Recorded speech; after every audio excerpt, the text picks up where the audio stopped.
Hello everyone, and welcome to another of my weird lens reviews. This is one in a short series on Holga lenses, and today we are looking at the Holga HPL, the Holga Pinhole lens. Depending on whether you have the Canon mount version, Sony, Nikon, Pentax version, etc., it comes with a C or an S or an N or a P at the end. Apart from the different mounts though, they're all the same. Here I have the HPL-C or Canon version.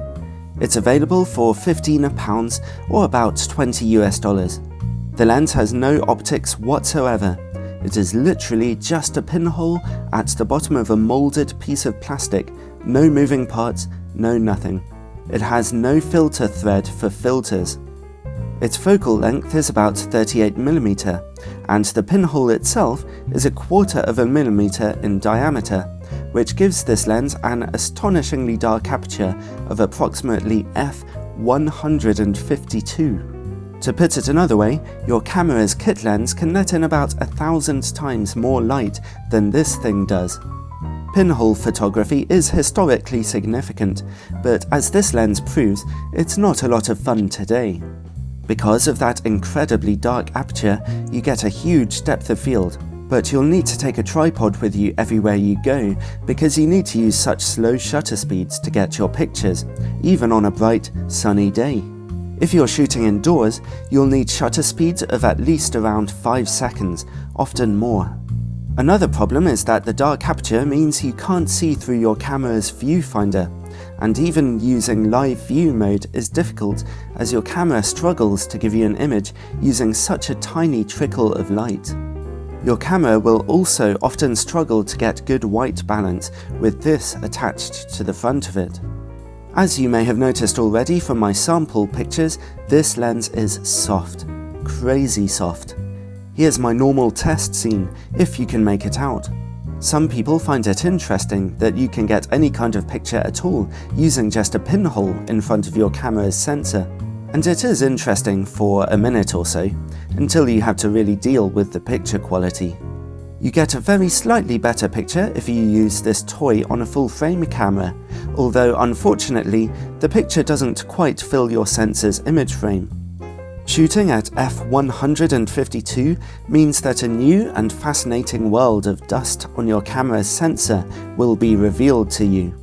I felt a flush of shame looking at these pictures and discovering how dirty my camera's sensor must be. Definitely time for a cleanup. As you will have also noticed, this lens's contrast levels are alarmingly low. The picture on the left is straight out of the camera, and the one on the right has added contrast. It really is necessary. It is possible to shoot video with this lens, but only in bright daylight and with an ISO of about 6400.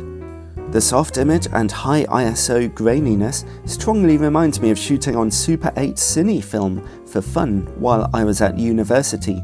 Only 10 years ago, mind you, I'm not that old. Here's the footage at a lower frame rate, making it look even more retro. That's kind of cool in a way. Interestingly, for a lens without optics, this thing has quite an amazing response to bright lights in your picture, showing an incredible drop in contrast levels. It's quite pretty, but it can also be a real issue, because the contrast levels are bad enough without you having to constantly struggle to keep the lens away from any kind of bright light whatsoever.